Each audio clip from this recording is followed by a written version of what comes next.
Hello, and welcome to another Bolts Analysis. I'm your host Chris, as we look at the Tampa Bay Lightning and the rest of the NHL. And as you might have noticed from my Hockey Night in Canada shirt, which is quite new, thank you Redbubble, that we are going to be looking at the Canadian teams today, because last night was nearly a perfect night for the Canadian teams playing. Vancouver won 6-3 against the Colorado Avalanche, meaning that they stay in the wildcard spots for now. Winnipeg shut out Vegas 4-0 in Winnipeg, so they are in a wildcard spot for now. Calgary strengthened their position in the Pacific. They are holding on to third spot quite nicely because they managed to defeat the Arizona Coyotes 3-2 in Calgary. That's a big win against a divisional rival. Ottawa didn't play. Montreal didn't play. Who am I missing? Edmonton didn't play. No, there's another team. Who screwed the pooch? Who ruined it for the Canadian teams? Toronto! The Toronto Maple Leafs lost 2-1 against the Anaheim Ducks in Anaheim, and that road trip has not gone according to plan. As most hockey fans will know, it has been a while since any Canadian team has hoisted the Stanley Cup, but it's been especially long in Toronto. It's been over 50 years. It was in 1967. And for the last sort of 3 years or so, Toronto have at least made a habit of making the playoffs, because they were also having a bit of a playoff drought, never mind Stanley Cup drought. And it's been a little bit frustrating because you think, oh, well, they got to the first round, 2017, Washington Capitals are out in 6 games. Never mind, that's a good start, that shows progress. 2018, maybe this will be the year, Boston Bruins out in Game 7. Well, I'm sure we'll improve and strengthen, and hey, we got Sean Tavares, so maybe 2019 out to the Boston Bruins in Game 7. The Groundhog Day to end all Groundhog Days, that's just painful.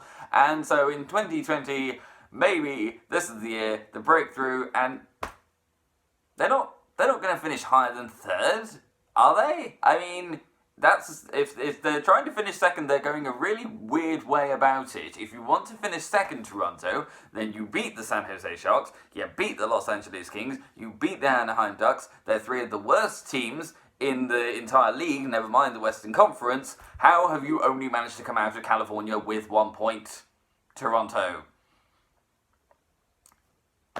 Because if that's the sort of return you're getting from road trips like that, because that's quite an easy road trip as road trips go, then your plan to finish higher than us, never mind Boston, is fatally flawed.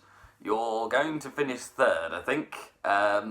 And that's the best case scenario. The worst case scenario is that somehow one of Florida or Montreal gets their rears in gear and overtakes you, and then you're in the wildcard spots, which means you're probably playing Boston again, and if you're not playing Boston, you're probably playing someone strong from the Metro, like Philly or Washington, or, well, you might have a chance against Pittsburgh, maybe, judging from the games you've played against them most recently. You did beat Pittsburgh 4-0. That was impressive. If you could do that more often, then I might be intimidated by you. But I'm not intimidated by the Maple Leafs.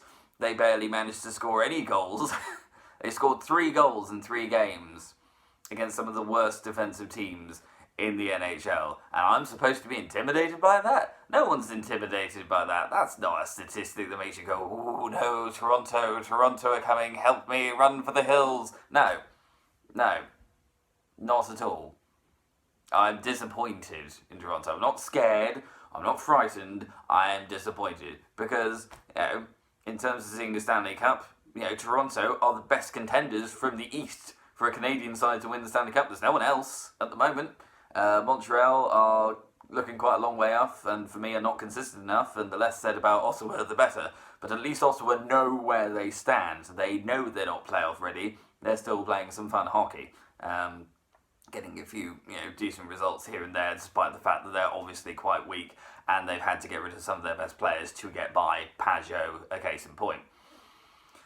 But Toronto, I mean, they're 10 points behind us now, and they've played 2 games more. So there's a very real possibility that when they next play, which is at home to us, the Tampa Bay Lightning, that they might be as many as 14 points back. I mean, that is assuming we get maximum points from Boston. But, I mean, even if we don't, we have another game against the Detroit Red Wings. And Toronto, are you really that confident that we're going to drop points? We're going to drop both games against Boston and Detroit. I think that's a little bit optimistic myself. I think my prediction is by the time that we puck drop in Scotiabank Centre, it's going to be a 12-point gap with 13 games to go from a Toronto perspective, and 13 games to go from our perspective, because we'll of course have in terms of games. If the point gap is almost as big as the game gap, then you'd have to be easily over 500 to catch us. We'd have to be significantly below 500 as well, I think. There would need to be a bit of a slump from us and a pickup from you. I'm not seeing it, personally. No. So I think for now, Toronto, your main ambition is to get third, which will mean beating the Florida Panthers in the last game you have against them, and beating us at least one of the 2 times that we've got left to play. I think that needs to be your focus now, showing that if it comes to a series that you can look to games that you've played in the regular season and go, yeah, we can beat Tampa, because you have done it. You've beaten us in our own barn. We've whacked you in your own barn. Now is the time, Toronto, for you to sort of, knuckle up and go, well, maybe we're not the most consistent team, but when it comes to a particular series, that isn't against the Boston Bruins, we can do something. And we can sort of make a bit of history, because this would be the first time that Toronto would make the second round since 2004. Quite.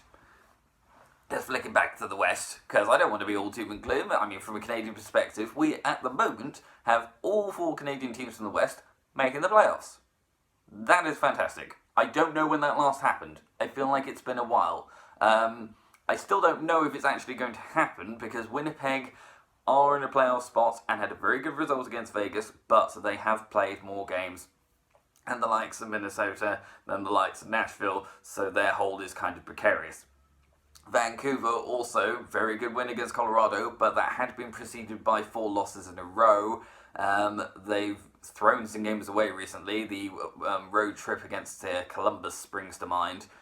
So they need to continue to, either tighten up or show that sort of red-hot scoring form they showed last night against Colorado. They've got Columbus tomorrow. They've got New York Islanders a couple of days later. I think for Vancouver, you need to be winning both those games because it's just that tight at the moment. The good news being that you can probably try and catch Calgary. Calgary in third in the Pacific. Calgary are looking a bit more consistent, but am I convinced by them? Am I convinced that they can go on deep playoff run? Flip a coin. It depends which Calgary shows up. They can either be absolutely fantastic and sort of, full of the talent that got them to the first place in the Pacific last year, or they can be the sort of side that lets in 8 goals against the Chicago Blackhawks at home. Yes, that is a thing that happened. That is painful. And also, you let in 8 goals against your most hated rivals, which leaves us to the last team in the Pacific, Canadian team that has a shot at the Stanley Cup this year, Edmonton Oilers, who everyone loves to go, oh, they've only got Leon Draisaitl and Connor McDavid, and apart from that, they can't do anything. Really?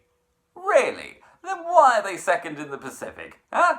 Are you seriously suggesting that it's only because of those 2 players that they're that high up in the league? Because, I don't know if you noticed, they had those 2 last year, and they weren't second. So clearly, something has changed with the Edmonton Oilers, and they are a bit stronger in depth than you would suggest by just going, oh, McDavid and Draisaitl, that's it.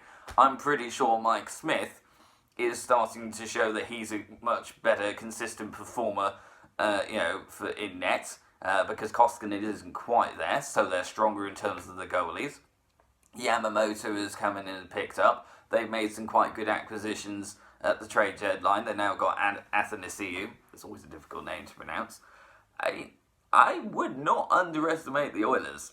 I wouldn't. Because, if Vegas continue to have slightly startling results, like the 4-0 loss to Winnipeg, then the Oilers could easily take top in the Pacific, which would mean they would have home ice, in theory, for at least 2 rounds. So, yeah, that Oilers crowd gets noisy. I don't know if you've noticed. But they do like a playoff atmosphere. They quite enjoyed themselves in 2017. Who knows? They might enjoy themselves even more in 2020. But that is it from me. That's enough yakety yak about the Canadian teams. This has been another Bolts analysis. I am now going to consider how many sort of voodoo dolls I can buy of Brad Marchand and stick several pins in them. Thank you very much for watching, and goodbye.